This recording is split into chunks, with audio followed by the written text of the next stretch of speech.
There's nothing I love more than authenticity, which is why I'm so excited about Salsa de la Viuda hot sauce, which has been on kitchen tables in Mexico since 1956. It will be available here in the U.S. for purchase later this year. In addition to livening up your food, it's Mexican-owned, it's woman-owned, and it's one of the only hot sauce brands to have 100% Mexican-sourced pepper mix. Salsa de la Viuda hot sauce will be available here in the United States to purchase on shelves later this year.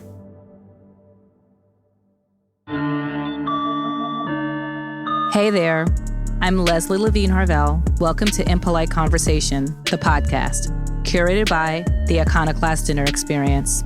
I believe the best way to explore a topic in depth is to view it through multiple lenses.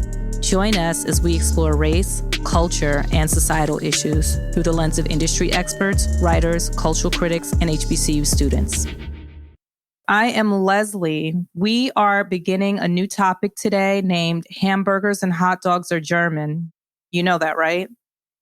Over the course of a few episodes, we'll explore the word ethnic as coded language, immigration, and who gets to be fully American.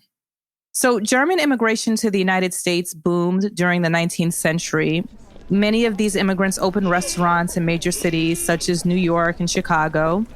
And the Americanized version of the Hamburg steak was often featured, which was beef that was minced or chopped and combined with garlic, onions, salt, and pepper, then grilled and fried. According to an article published by History.com, Hamburger Helpers, the history of America's favorite sandwich, no one really knows specifically how the Hamburg steak went from a plate to being between two slices of bread. Some of the possible sites are lunch wagons, fair stands, and roadside restaurants. Now, as it relates to the hot dog, according to Breakout the Buns, the history of the hot dog, which was also published by History.com, apparently there are two European cities that claim they invented the hot dog, Frankfurt and Vienna. While these two cities claim ownership, it's generally accepted that German immigrants in New York were the first to sell wieners from a pushcart in the 1860s. My money is on Frankfurt, actually. I think that makes the most sense. But the person that made hot dogs popular actually was a Jewish immigrant from Poland named Nathan Handwerker. He worked at a hot dog stand at Coney Island. I think you know where I'm going with this. He saved enough money to start a competing stand, undercut his competitor who went out of business, and there you go. Nathan's Famous was born. There was another wave of immigrants and food that came to the United States around 1850. According to the Office of the Historian, which is a U.S. government website, in the 1850s, Chinese workers migrated to the United States, first to work in the gold mines during the California Gold Rush, but also to take agricultural jobs and factory work. Chinese immigrants were instrumental in building railroads in the American West, and they often worked for lower wages than non-Chinese laborers. We'll get back to non-Chinese laborers in a minute. But as Chinese laborers in the U.S. grew successful, so did anti-Chinese sentiment. Thus, the Chinese Exclusion Act was signed in 1882, which prevented Chinese laborers from immigrating or becoming U.S. citizens. However, there was an exception, which allowed some Chinese business owners in the U.S. to get a special merchant visa. Only a few types of businesses qualified for the special visa, one of which were restaurants, which created a Chinese restaurant boom. A Brief History of Chinese Food in America, published by Time.com, states by the mid-19th century, the U.S. had a fledgling restaurant culture at best. However, China actually had centuries of experience in hospitality. One 1850 article noted that Chinese-owned eating houses were known to serve some of the best food in the city. And then throughout the early 20th century, Chinese food became adapted to accommodate American palates. Chinese dishes became sweeter, boneless, and more heavily deep fried. You don't get more American than that. And according to the Chinese American Restaurant Association, there are over 45,000 Chinese restaurants in the U.S., which is greater than all of the McDonald's, KFC's, Pizza Hut, and Taco Bell's combined. So you basically have Americanized Chinese food and Americanized German food being part of the early culinary landscape of the United States for the latter half of the 19th century and definitely for the entire 20th century. However, only one of these foods has the moniker of being all-American. And to this very day, one of these foods is considered ethnic. To understand the power of the contemporary use of the word ethnic, who it describes and how it creates asymmetry of power, is to understand whiteness within the context of the United States. I'm so excited to explore whiteness as a founding principle of the United States, European immigrant groups, their pathways to whiteness, and white ethnic revival with Dr. Matthew Jacobson. Matthew is the William Robertson Co-Professor of American Studies and History and a Professor of African American Studies at Yale University. He is the author of 7 books on race, politics, and culture in the United States, 2 of which are Whiteness of a Different Color, European Immigrants and the Alchemy of Race, as well as Roots 2, White Ethnic Revival in the Post-Civil Rights America. His teaching and research focus on race in U.S. political culture, 1790 to the present, including U.S. imperialism, immigration and migration, popular culture, civil rights, and the juridical structures of U.S. citizenship. Hi, Matthew. Thanks so much for joining us today. Thank you for having me. I'm delighted to be here. Is your money on Vienna or Frankfurt? I'm going with Frankfurt. I'm with you. Before we get into it, I just want to mention something about the description of who that anti-Chinese sentiment was likely coming from. It says it was coming from non-Chinese laborers. California's Black Slaves and the Myth of Free Soil is a 2019 article published by the California Sun, which was highlighting an exhibit at the California African American Museum in Los Angeles named California Bound, Slavery on the New Frontier. It says during the gold rush, hundreds of transplants brought slaves who became part of the patchwork of what was known an unfree labor system common in California, which included Native American servants, Chilean serfs, bound women, and indentured children. California passed a fugitive slave law in 1852 that allowed whites to keep slaves they had already brought into California as long as they eventually transported them back to the South. And then during the post-Civil War era, the same politicians who supported slavery embraced the anti-Chinese movement and passed, according to this article, some of the country's most racially discriminatory laws.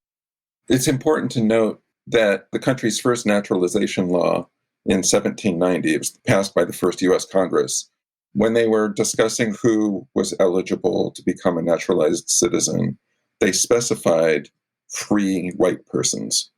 So already in 1790, the dominant conceptions of citizenship were excluding everyone who was not white, and that included Chinese. So before the Exclusion Act, the Chinese were able to migrate and, in fact, were encouraged by certain industries to come to the U.S., but they could not become citizens. And that left them uniquely vulnerable to the anti-Chinese movement. Exactly. So when we're talking about this term non-Chinese laborers and the anti-Chinese sentiment, we're really talking about white people because there's no one else who had agency.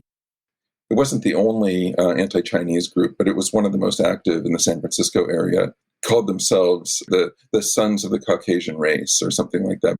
It was one of the early popular usages of the word Caucasian. And that was really significant because many of the people, it was called the Sandlot, which was one of the places where white laborers gathered. And it was kind of known as the seedbed of anti-Chinese sentiment in San Francisco. A lot of those laborers were Irish immigrants. They were already a kind of white pariah group in many circles. They kind of galvanized their own whiteness through their participation with Sons of the Caucasians in opposing Chinese immigration. So basically, their whiteness was coming through oppressing another group. Right. It's a complicated and tricky history because the Irish, like many of the European groups that came in after them, on the one hand, they were deemed white, and their entry into the U.S. was based on that 1790 naturalization law that said that free white persons could become Americans, and they enter with access to citizenship.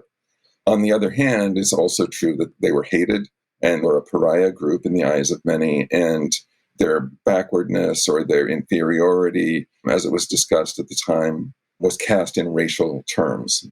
White though they were, To be Celtic was not to be Anglo-Saxon. It was not to share all of the benefits of white supremacy or white superiority. So they were in a kind of middling status.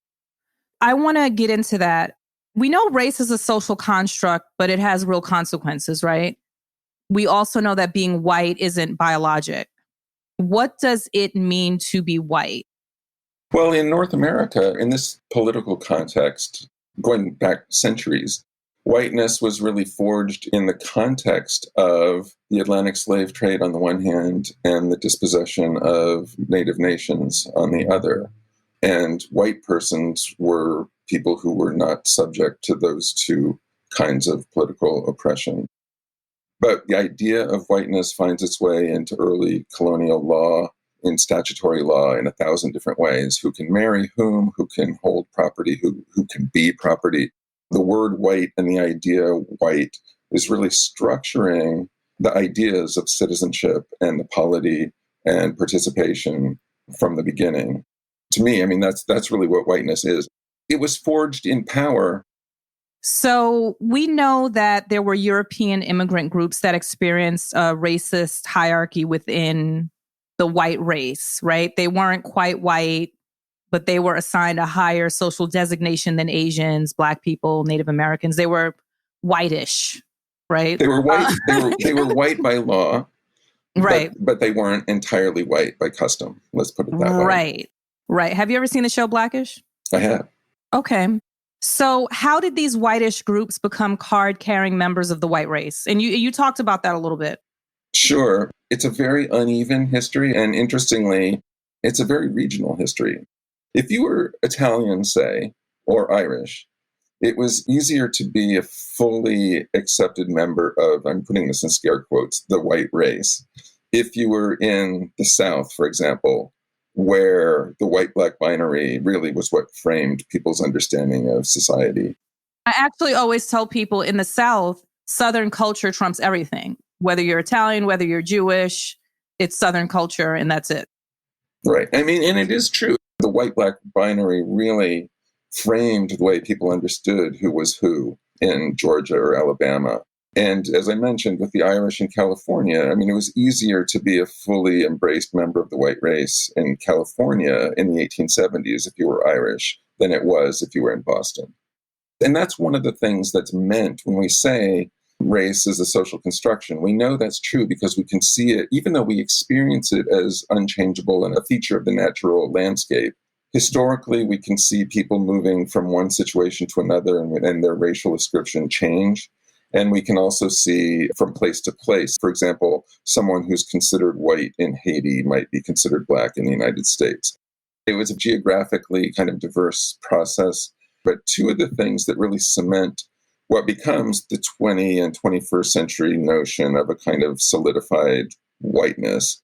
The first is that exclusionary immigration law from 1924 that I cited.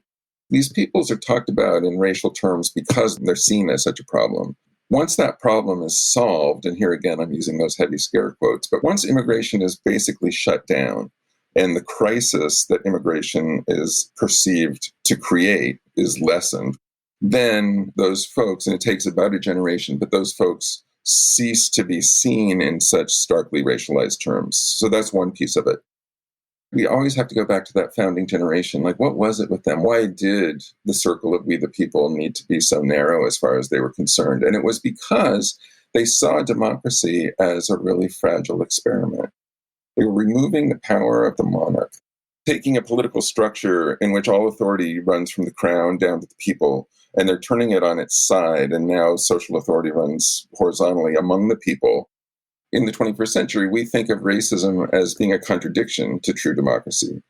For the framing generation, they saw racism as actually the thing that was going to protect democracy. This fragile experiment will work if we exclude all of these inferior peoples.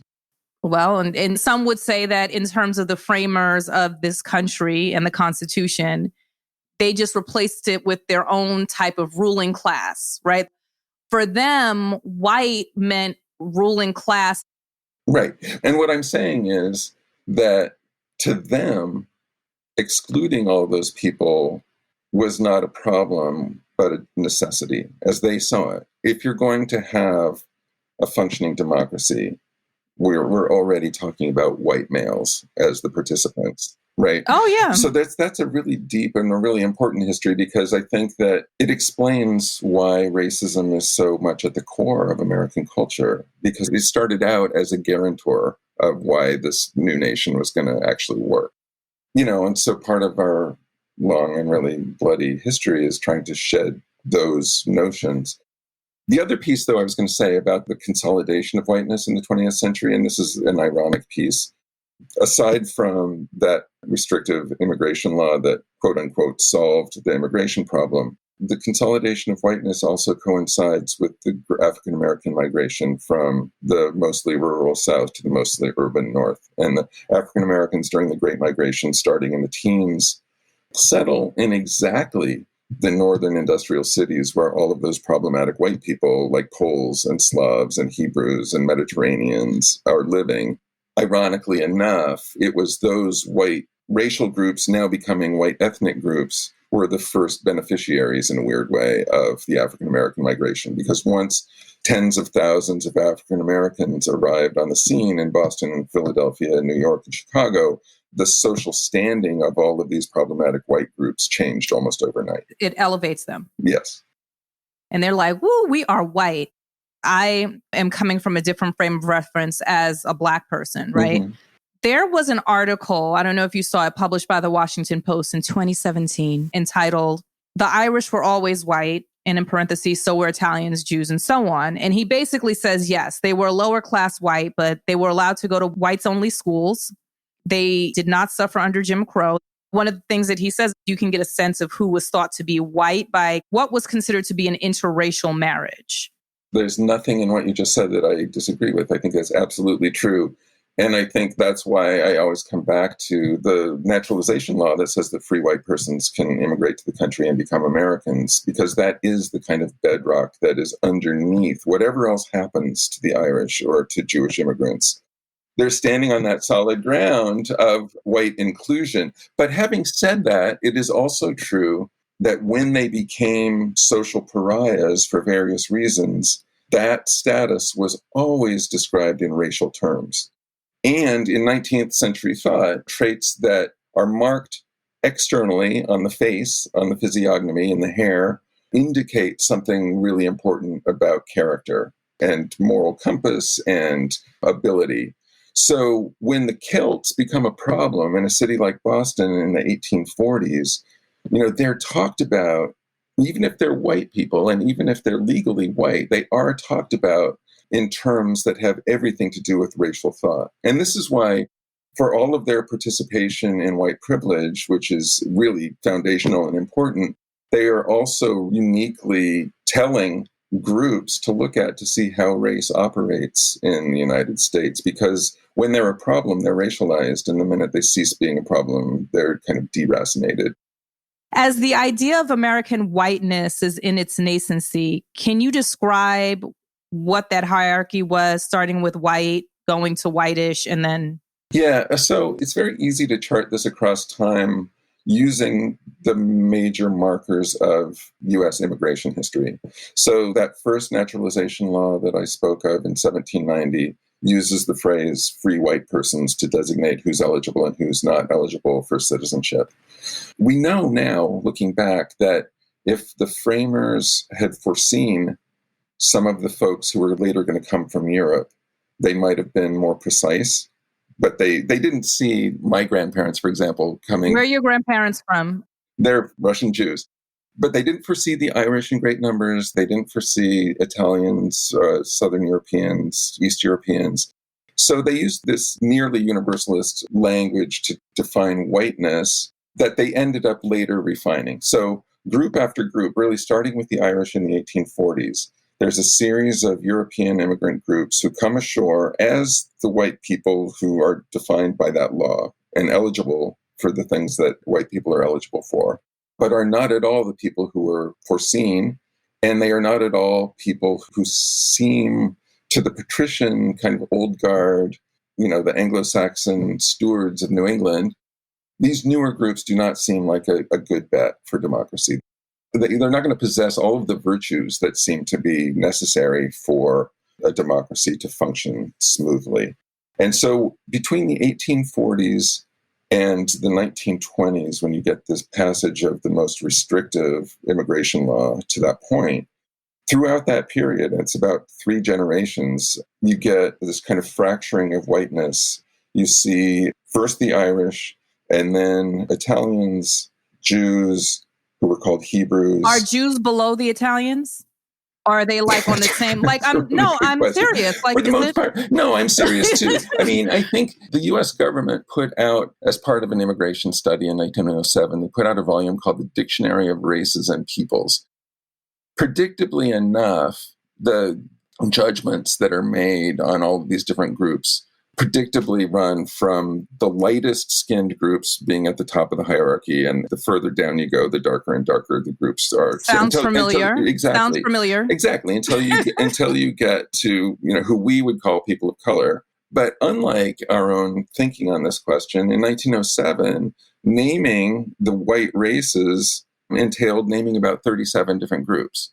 And Italians and Jews are kind of at the bottom together. I mean, in some schemes, you might see Jews coming out ahead, in other schemes not. In most of these projects, these racial and racializing projects, there's always a purpose, and there's always a benefit to somebody, and there's always an agenda. And so if what you're looking for is a certain kind of labor, for example, then Italians might come out ahead. And if you're looking for something else, then Jews might come out ahead. And it's all based on kind of racialized stereotyping. You mention in your book that there's this romanticizing of the immigrant story and the myth of Ellis Island.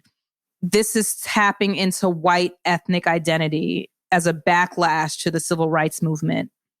Can you contextualize this? What is this about? Why are they romanticizing the immigrant story? As, in our national narratives, Ellis Island took on a huge significance beginning in the 60s and 70s. And it is that kind of symbolic significance because it cuts loose the longer timelines of American history. I mean, conveniently. The ones they want to forget, right? Yeah, right. So if you're starting with Ellis Island in the 1890s and making that the touchstone. Yeah, all these Africans you enslaved and brought here and separated. Right, no. Exactly, and in the land that you stole. And I mean, it's a convenient way of thinking about the relationship of whiteness to the relationship of the United States. And it's a very narrow one. More Impolite Conversation in just a moment.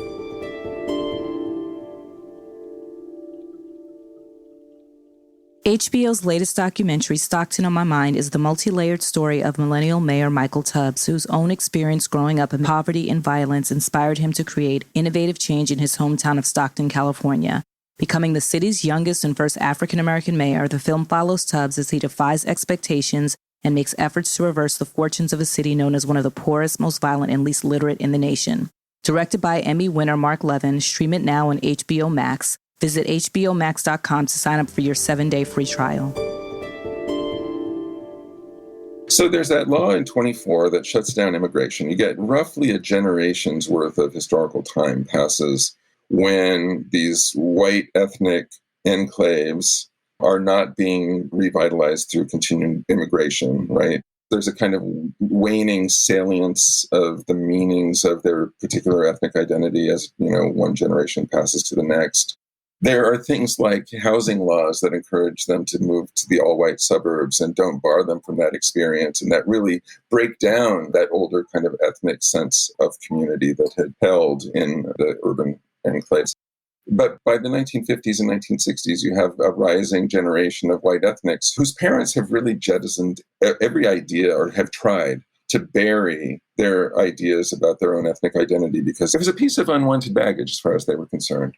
What you get in the 60s especially, and after, is this generation of younger white ethnicities who are living in suburbs that they are experiencing as kind of bloodless or soulless, and their parents work for bureaucracies. They're going to huge soulless universities.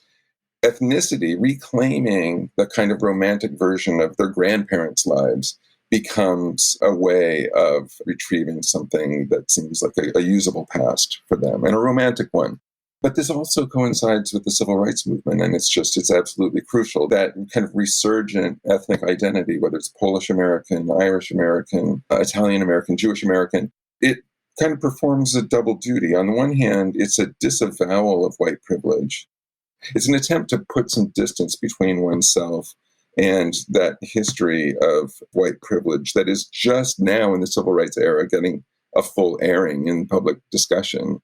What does white privilege mean? Nobody talked about that in the 1940s. Suddenly, everybody's talking about that in the 1960s. And to be Polish American rather than just white becomes a way. It's like, oh no, that's not me. That doesn't describe me. That doesn't describe me. Right. So that's one piece of it. And another is that the civil rights movement is providing a model for thinking about grouphood in a way that reinvigorates different ways of thinking about group identity that had really been submerged in the 40s and the 50s. You know, Americanization was a project that had real teeth to it. Some of those teeth we see in restrictive immigration laws, but some of those teeth we just see in the ways that school children were kind of shamed out of their sense of ethnic identity and were encouraged to be Americans and were encouraged to only speak English and all of these kinds of things. Americanization was a political project, and that leaping out of the melting pot in the 1960s and 70s was another political project, and it was kind of cutting in a different direction. Oddly, I mean, it was a way of preserving white privilege by disavowing it. Right. And we see this in Boston with Irish Americans mobilizing against the busing in the public school systems. It's like, we are Irish, we were here first, or Irish American. Right, or using the language of Ireland's struggle against England as a kind of galvanizing political language for Southie. I thought it was interesting that you cited the first Rocky as the prototypical white ethnic revival film. Yeah, I mean, you could dip into the late 60s and early 70s and you can find 1,000 films that are telling some version of that story. I think that one was particularly popular, but it told the story in a way that white people needed it to be told, because Rocky is a white underdog up against a black fighter who has all the advantages, who has every advantage. Because we all know that black people, they just have all the advantages. But you can find that story. Hollywood told that story again and again and again for, a decade and a half. Yeah, it's that feel good. I see myself reflected here. What white privilege are they talking about? You said it becomes a language of grievance, ethnic. Yes. It's like a language of white grievance. Yeah, and the thing that's powerful about it is it shows up in so many different spaces.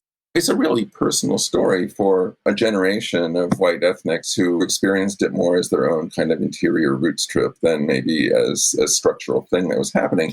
But when you look at it really closely, it's dominating Hollywood and television, and the kind of broadcast social portraiture of who white America is really being redefined as descendants of the Ellis Island immigrants.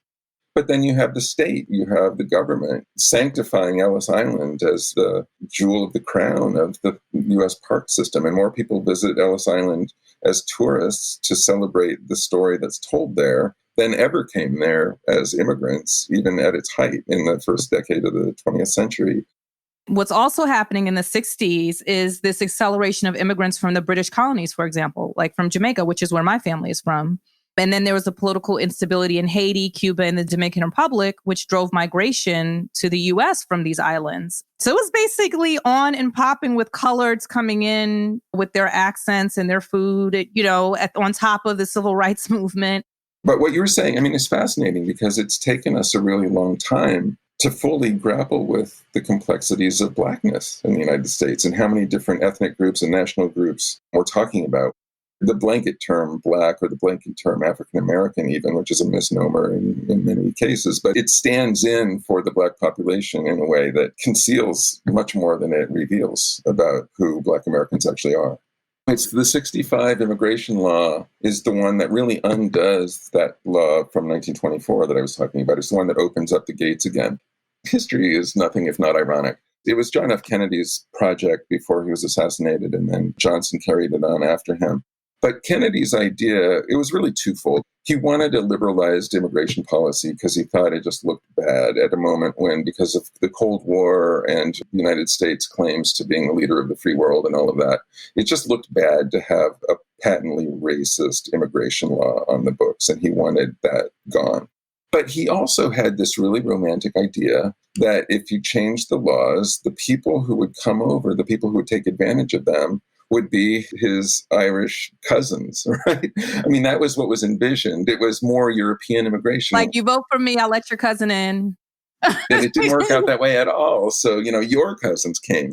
But they came also, and this is really important, they entered a society and a political culture that had really been changed by the civil rights struggle. They entered a culture where the notion of group rights, the attentiveness to racism and to white privilege was robust and really strong. And so these groups who come in as a result of the 1965 immigration law are not only not the folks who the Kennedys and Johnsons of the world were envisioning, but they also come in with attitude. They come in not looking necessarily to assimilate in the old school way. They come in with a sense of identity and pride that is very much a feature of the post-colonial and post-civil rights landscape. What would you say in this romanticizing and this myth of Ellis Island? What is erased from the European immigrant story? I think structural advantage is the major thing, and there are a bunch of things that go into that category. The GI Bill and housing and the mortgage loan policies starting in the New Deal. I mean, suburbanization and the way the real estate industry has defined integration as risk in a way that really has made for segregation by design in our housing and continues to, really. There are structural advantages that get written out of the story. And I would say structure in general gets written out of the story. It becomes a story about pluck and the individual who came with nothing and really worked so hard and, worked his way up. And it becomes a Horatio Alger kind of story, as though there were no structural advantages to being white, as though there wasn't a ladder there that was actually kind of made for people from Europe. Another thing, though, that gets written out is what a troublesome set of populations these folks actually were. I mean, they were labor radicals and they were unionizing, and which is important to their own successes over time, but is kind of written out of the story. It's like some of these folks were real troublemakers. I say that in a good way. But it's a dimension of the history that is glossed over. They're the we that white Americans became. We lose sight of all that went into that pretty messy story of becoming transplanted in a new country, finding your way, fighting for equity in a system where even if you did have white privilege, you were still fighting structures that were running against you, just in terms of labor exploitation and kinds of things. That first generation of steel workers in Bethlehem Steel faced. It's a harrowing story. That gets written out. Radicalism of all stripes gets written out.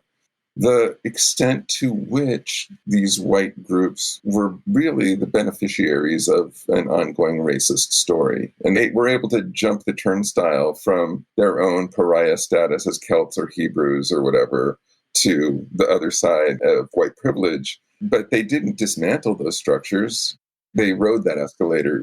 And I think the real power of whiteness as an ideological construct is its ability to remain invisible, right? So white people don't even realize how important their own whiteness is to their experience. They think that they can speak in the universal. And we see this all the time.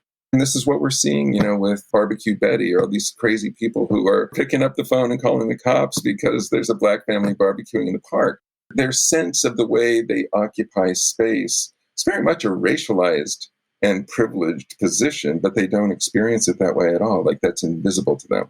And I think that's one of the things that's coming to the fore right now. I mean, what we've seen in the last couple of weeks around the police violence, we've heard this all before. I mean, it's hard to get too optimistic about what this society is capable of when it comes to change on these questions. But this time you do actually have white people marching in the streets alongside their African-American compatriots saying, enough is enough. This is crazy. Like, how crazy is it that you could be asleep in your car and the next thing you know, or sitting on your couch, or sitting on your couch and they bust into the wrong house shooting. Right. Which is the case that happened with Breonna Taylor. I mean, you can start from Emmett Till and continue to keep going. Right. The roll call of names is just so somber and so depressing. But this is a moment, at least for these couple of weeks, where white people are starting to realize, oh, wow, that couldn't happen to me. I don't have to worry about my 16-year-old son getting shot in a police stop. And it's starting to register among white people in a certain way. I mean, it's two things. There's always been this Black critique, right? I have to say a lot of that has to do with white people owning up to their privilege. I began this episode discussing food that was brought over with German immigrants and was Americanized, as well as food that was brought over with Chinese immigrants and was also Americanized. And I use this to frame our discussion, not to talk about Germans and Chinese people or to even talk about food per se, but as a parallel for how the contemporary use of the word ethnic is specifically used for certain groups of people. I think for most people, me at least, I learned the textbook definition of the word ethnic, which is specifying someone's culture. And for me, I grew up with this notion of I'm Black, that's my race. I'm Jamaican, that's my ethnicity, right? There was a show on HBO called If These Walls Could Talk. Do you remember that show? I don't. I've heard of it, though. Okay, so it follows different couples in the same house during different moments in U.S. history. And this particular episode follows different lesbian couples in the same house. Maybe you see like a younger lesbian couple like in the 60s, and then like a middle-aged couple in the 80s, and then an older lesbian couple. So Sharon Stone's character was the middle-aged one. And she and her partner are talking about discussing adopting a child. And Sharon Stone says, "Ooh, we should adopt an ethnic baby." And it was the first time I heard ethnic articulated that way. And immediately I knew what she meant. She's like, let's adopt a non-white baby that is not from this country. And I was like, huh. And so I don't even think it occurs to most people when they use the word ethnic. It's basically shorthand for person of color who is not from this country. But you know why it's become that? It's because it's become a marketing category. But it marginalizes people. It also has become a lens through which to view things, meaning that anything Western is the standard and ethnic is like foreign or different. Right. And it's so funny because it starts out as, in some ways, almost the opposite of that. I mean, ethnicity as a kind of a concept runs back probably to the late 19th, early 20th century in disciplines like sociology. It's not a common one. Nobody's talking about it that much. But when it really leaps into kind of common usage and it becomes almost an imperative in the disciplines is right after World War II. And it's really in response to the Holocaust. It's if this is where race thinking leads, then we need to think about peoplehood differently. We need a different way of thinking about groups and about identity. And ethnicity becomes that. Now, as we know, making that intellectual move did not erase the races, but it reconfigured them. And then later, after in the multicultural post-civil rights era, it becomes a marketing category. I mean, I remember the first time I saw like an ethnic food section in a grocery store. If the word race basically means social hierarchy, with white being at the top of the food chain and Black at the bottom, and then, you have the different colors kind of like going down in between. What are your thoughts on what the word American means? Does American, in the full sense of the word, being fully accepted equals in the society, does American basically mean white? I think that is largely what it has meant. It's such an important feature, and in some ways an important accident of our history as a country, that the framers used such universalist language, even though we knew that that's not what they meant, right? They were slaveholders, many of them, right? And they were conducting Indian wars, and they were slavers, and they were doing all these things. And so citizen was kind of carved out of that. So we know that they weren't thinking about American citizenship in universalist ways, but they used this universalist language that became an instrument ready to use, ready at hand for all of the people who came along later, whether it's, Malcolm X or immigrant rights activists or, Cesar Chavez and feminism too. That universalist language has stayed on the books and has been really tantalizing in ways that has really animated American history, even if we've never been true to the ideal as it was stated. And that's what I think America is it's a really good idea that has never yet been realized. That's how I look at it. Well, that is a sermon. So my last question, and I always ask all of my guests this, and I don't know how prepared you will be, but my last question is, it's your last night on Earth. In what city are you eating? That's actually pretty easy. In New Orleans. I'm in New Orleans. Okay, I need to tell you this. The number one answer is New Orleans. The last night on earth, everyone's eating in New Orleans. All the culmination of cultures and just New Orleans is the best. I mean, it was a global crossroads it still is. Well, thank you so much for joining us, Matthew. This was such a great, rich conversation. Thank you. I really appreciate the opportunity to speak with you. Listeners, join us on Friday for our On the Yard edition, where Zuri and I will explore the college experience of 2 white students attending Hampton University. One last thing. Breonna Taylor was killed by police in her home in March of 2020. The officers have yet to be arrested. Please take a look at our show notes on ways you can help. Thank you for listening to Impolite Conversation, the podcast, curated by the Iconoclast Dinner Experience. You can follow us on Instagram and Twitter at Icon Dinner and on the Iconoclast Dinner Experience Facebook page. Let us know what you thought about this episode. Hit us on socials or send us feedback at press@iconoclastdinner.com. If you haven't yet, please subscribe to our podcast, and we'd also love it if you rated and reviewed us.